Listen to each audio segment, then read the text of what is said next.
ನೀವು ಒಮ್ಮೆ ಟ್ರೈ ಮಾಡಿ ನೋಡಿ ಈ ಥರ ಹೀರೆಕಾಯಿ ಬಜ್ಜಿನ. ತುಂಬ ಅದ್ಭುತವಾಗಿರುವಂತಹದ್ದು ಟೇಸ್ಟು.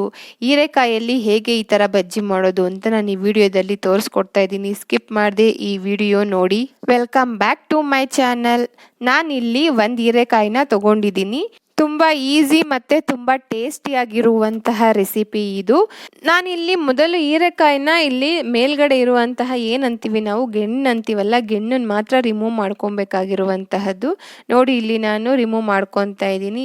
ಈ ಥರ ಎರಿಯೋದ್ರಿಂದ ಆ ಗೆಣ್ಣನ್ನು ಮಾತ್ರ ನಾನು ರಿಮೂವ್ ಮಾಡ್ಕೊತಿರುವಂತಹದ್ದು. ಇದು ಕಂಪ್ಲೀಟ್ಲಿ ಎರಿಬೇಡಿ, ಈ ಥರ ಗೆಣ್ಣು ರಿಮೂವ್ ಮಾಡ್ಕೊಂಡ್ರೆ ಸಾಕು. ನಾವು ಕಂಪ್ಲೀಟ್ಲಿ ಎಲ್ಲದನ್ನು ಎರಿದ್ರೆ ಚೆನ್ನಾಗಿರೋದಿಲ್ಲ. ಸುಮ್ಮನೆ ಗೆಣ್ಣು ಅಂತದ್ದು ಏನಿರುತ್ತೆ ಮೇಲೆ ಅದನ್ನು ಮಾತ್ರ ರಿಮೂವ್ ಮಾಡಿದ್ರೆ ಸಾಕು. ಈ ಥರ ರಿಮೂವ್ ಮಾಡಿ ಸ್ವಲ್ಪ ಮುಂದೆಗಡೆದು ಸ್ವಲ್ಪ ಹಿಂದೆಗಡೆ ಇರುವಂತಹದನ್ನು ಈ ಥರ ಕಟ್ ಮಾಡ್ಕೊತಾ ಇದ್ದೀನಿ. ನೋಡಿ ಈ ಥರ ನಮಗೆ ಇಷ್ಟೊಂದು ಬೇಡ, ಹಾಗಾಗಿ ಒಂದು ಅರ್ಧನ ನಾನು ಇದರಲ್ಲಿ ತಗೊತಾ ಇರುವಂತಹದ್ದು. ಇದು ಅರ್ಧದಲ್ಲೇ ತುಂಬ ನಮಗೆ ಬಜ್ಜಿಗಳು ಆಗ್ತವೆ.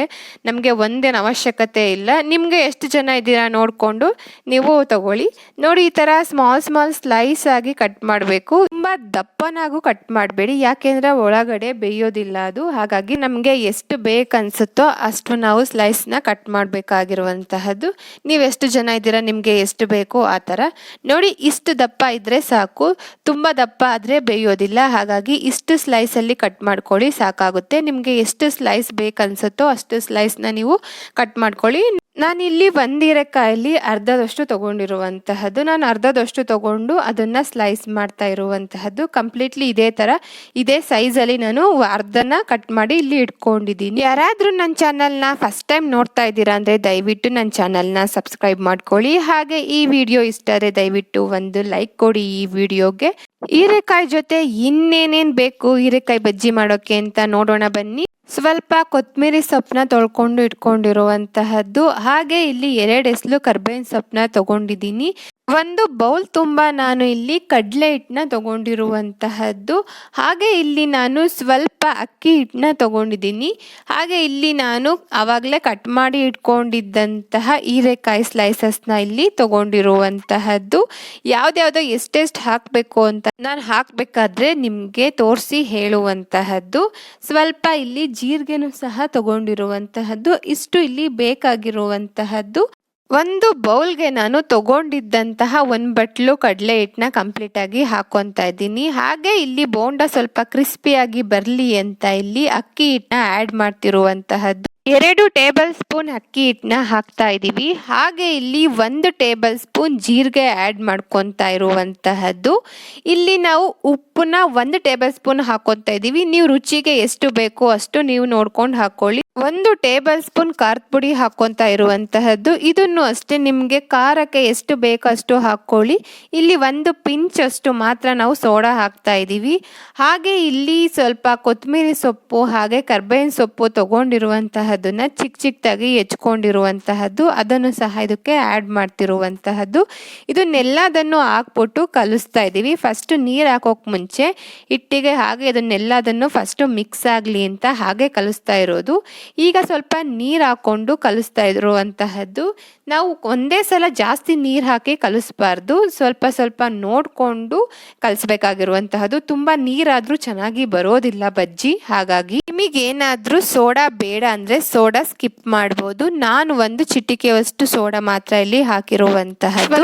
ಸ್ವಲ್ಪ ಈ ಥರ ನೀರು ಹಾಕ್ಕೊಂಡು ಈ ಥರ ಕಲಿಸ್ಕೊತಾ ಇರಬೇಕು. ಒಂದೇ ಸರಿ ನೀರು ಹಾಕಿದ್ರೆ ತುಂಬ ತೆಳ್ಳಗಾಗ್ಬಿಡುತ್ತೆ. ಹಾಗಾಗಿ ಅದಕ್ಕೆ ಇದ್ರೆ ಸಾಕು. ಹಾಗಂತ ತುಂಬ ಗಟ್ಟಿಯಾಗೂ ಕಲಿಸೋದಲ್ಲ. ನೋಡಿ ಈ ಥರ ಇಷ್ಟು ಹದದಲ್ಲಿ ಬಂದರೆ ತುಂಬ ಚೆನ್ನಾಗಿ ಬರುವಂತಹದ್ದು. ತುಂಬ ತೆಳ್ಳಗೂ ಇಲ್ಲ, ತುಂಬ ಗಟ್ಟಿಗೂ ಇಲ್ಲ. ತುಂಬ ತೆಳ್ಳಗಾದ್ರೆ ಏನಾಗುತ್ತೆ ಅಂದರೆ ಬಜ್ಜಿ ಚೆನ್ನಾಗಿ ಬರಲ್ಲ, ಯಾಕೆಂದರೆ ಅದು ಅಂಟೋದೇ ಇಲ್ಲ ಆ ಹಿಟ್ಟಿಗೆ. ಹಾಗಾಗಿ ತುಂಬ ಗಟ್ಟಿಯಾಗಿ ಬಂದರೆ ಬೇಯೋಲ್ಲ ಸರಿಯಾಗಿ. ಹಾಗಾಗಿ ಈ ಥರ ಹಿಟ್ಟನ್ನ ಎಲ್ಲ ಕಲಿಸ್ಬಿಟ್ಟು 1 ಪ್ಲೇಟ್ನ ಮುಚ್ಚಿ 5 ಮಿನಿಟ್ಸ್ ಬಿಡಬೇಕು. 5 ಮಿನಿಟ್ಸ್ ಆದಮೇಲೆ ನಾನಿಲ್ಲಿ ಓಪನ್ ಮಾಡ್ತಾ ಇದ್ದೀನಿ. ನೋಡಿ ಸ್ವಲ್ಪ ಹಿಟ್ಟು ನೆಂದಿರುತ್ತೆ, ಹಾಗಾಗಿ ತುಂಬ ಚೆನ್ನಾಗಿ ಬರುತ್ತೆ ಬಜ್ಜಿ. ಸ್ಟವ್ನ ಹಚ್ಚಿ ಸ್ಟವ್ ಮೇಲೆ ಒಂದು ಬಾಂಡ್ಲಿನ ಇಕ್ಕಿ ಬಜ್ಜಿ ಮುಳುಗೋವಷ್ಟು ನಾವು ಇದಕ್ಕೆ ಆಯಿಲ್ನ ಹಾಕಬೇಕಾಗಿರುವಂತಹದ್ದು. ಎಣ್ಣೆ ಎಲ್ಲ ಕಾದ್ಮೇಲೆ ನೋಡಿ ಇಲ್ಲಿ ಒಂದೊಂದನ್ನೇ ಹೀರೆಕಾಯಿ ಸ್ಲೈಸಸ್ನ ತಗೊಂಡು 2 ಸೈಡು ಈ ಥರ ಡಿಪ್ ಮಾಡಿ ಆಯಿಲ್ಗೆ ಹಾಕುವಂತಹದ್ದು. ನಾವು ಆಯಿಲ್ಗೆ ಹಾಕಬೇಕಾದ್ರೆ ಲೋ ಫ್ಲೇಮಲ್ಲಿ ಇಟ್ಕೊಂಡು ನಾವು ಹಾಕಬೇಕಾಗಿರುವಂತಹದ್ದು ಬಜ್ಜಿನ. ಯಾಕೆ ಅಂದರೆ ತುಂಬ ಹೈ ಫ್ಲೇಮಲ್ಲಿ ಇಟ್ಬಿಟ್ಟು ಹಾಕಿದ್ರೆ ಆಯಿಲ್ ಸಿಡಿಯೋ ಚಾನ್ಸಸ್ ಇರುತ್ತೆ, ನಮ್ಮ ಮೇಲೇ ಸಿಡಿಯುತ್ತೆ ಆಯಿಲು. ಹಾಗಾಗಿ ಲೋ ಫ್ಲೇಮಲ್ಲಿ ಇಟ್ಕೊಂಡು ಹಾಕಿ ಆಮೇಲೆ ನಾವು ಎಲ್ಲ ಹಾಕಾದ್ಮೇಲೆ ನಾವು ಮೀಡಿಯಮ್ ಫ್ಲೇಮಲ್ಲಿ ಇಡಬೇಕು. ಫಸ್ಟೇ ನಾವು ಹೈ ಫ್ಲೇಮಲ್ಲಿ ಇಡಬಾರ್ದು.